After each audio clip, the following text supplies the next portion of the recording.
Hi అందరికీ ఎలా ఉన్నారు? నేనైతే బాగున్నాను. అండ్ మీరందరూ కూడా బాగున్నారని అనుకుంటున్నాను. And welcome back to our channel Siri Vijayawada. ఈ రోజైతే ఒక చిన్న వీడియోతో మీ ముందుకైతే వచ్చేసాను. స్నాక్ రెసిపీ అండి. చాలా ఈజీ అండ్ చాలా తక్కువ టైంలో అయిపోతుంది.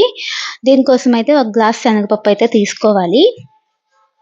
ఒక గ్లాస్ శనగపప్పు తీసుకొని నానబెట్టుకోవాలన్నమాట. ఇదైతే చాలా తక్కువ టైంలో నానిపోతుంది కాబట్టి 1 ఆర్ 2 అవర్స్‌లో అయితే ఇదైతే నానిపోతుంది. అండ్ ఆ తర్వాత దీంట్లో కావాల్సిన ఐటెమ్స్ అయితే అన్నీ కట్ చేసుకొని రెడీగా పెట్టుకున్నాను నేనైతే. ఆనియన్స్, పచ్చిమిర్చి, కొత్తిమీర అండ్ అల్లం ఇవన్నీ కూడా చిన్న చిన్నగా కట్ చేసుకొని పెట్టుకున్నాను. ఈలోపైతే ఈ శనగపప్పు అయితే ఆఫ్టర్ 1 అవర్ తర్వాత నానిపోయిందండి. జస్ట్ ఒక 2, 3 టైమ్స్ వాష్ చేసుకొని మిక్సీ అయితే పట్టుకోవాలి. దీంట్లో మరీ ఎక్కువ వాటర్ అయితే యాడ్ చేయకూడదు. 1 ఆర్ 2 స్పూన్స్ మాత్రమే యాడ్ చేసుకోవాలి. అండ్ మరీ పేస్ట్‌లా కాకుండా ఇలా అక్కడక్కడ చిన్న చిన్న పప్పు బద్దలు ఉండేలా అయితే మనం గ్రైండ్ చేసుకోవాలన్నమాట. ఆ తర్వాత ఇది గిన్నెలోకి వేసేసుకొని ఒక స్పూన్ సాల్ట్ అండ్ కొంచెం జీరా అండ్ ఆల్రెడీ మనం కట్ చేసి పెట్టుకున్నాం కదా ఆనియన్స్, పచ్చిమిర్చి, కొత్తిమీర, అల్లం ఇవన్నీ కూడా ఇందులో అయితే వేసేసుకోవాలి. అంతే అండి. ఇంకేం బేకింగ్ సోడా అలాంటివి ఏమి యాడ్ చేసుకోవాల్సిన అవసరం లేదు. మీరు పిల్లలకి ఇంకా హెల్తీగా పెట్టాలి అనుకుంటే కనుక ఏమైనా ఆకుకూరలు కూడా కట్ చేసి వేసుకోవచ్చు. అండ్ క్యారెట్ తురుము, బీట్రూట్ తురుము కూడా మనం యాడ్ చేసుకోవచ్చండి. నేనైతే సింపుల్‌గా ఇలా అయితే చేస్తున్నాను. ఇదైతే చాలా బావుంటుంది. టీ టైమ్‌లో చక్కగా మన ఇంట్లో ఉన్న పెద్దవాళ్ళకి గానీ, లేదంటే ఎవరైనా ఉన్నా గానీ చక్కగా టీతో పాటు ఇవి కూడా వేడి వేడిగా ఏసి ఇచ్చామంటే చాలా బావుంటుంది. అండ్ పిల్లలు కూడా స్కూల్ నుంచి రాగానే వాళ్ళకి తక్కువ టైంలో ఏదో ఒకటి చేసి పెట్టాలి అనుకుంటాం కదా! సో, ఇలా ఈ విధంగా చేసి పెట్టామంటే వాళ్ళు కూడా చాలా ఇష్టంగా తింటారు.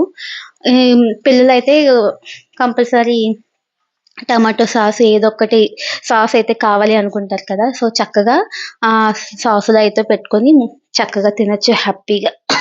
అంతేనండి. చాలా ఈజీగా అయిపోతుంది. ఆ తర్వాత స్టవ్ ఆన్ చేసుకొని పాన్ పెట్టుకొని ఆయిల్ ఏసుకొని బాగా మరిగించుకోవాలి. బాగా మరిగిన తర్వాత గారెల్లా వేసేసుకోవాలనమాట. చేతికి ఆయిల్ అప్లై చేసుకోవచ్చు. లేదంటే పాలిథీన్ కవర్ మీద కూడా పెట్టుకొని గారెల షేప్‌లో పెట్టుకొని వేసుకోవచ్చు. షేప్ అయితే ముఖ్యం కాదు కదా! మనకి టేస్ట్ బావుంటే చాలు మెయిన్.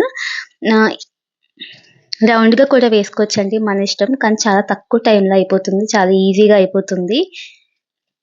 చూస్తున్నారు కదా! ఈ విధంగా అయితే వేసుకోవాలనమాట.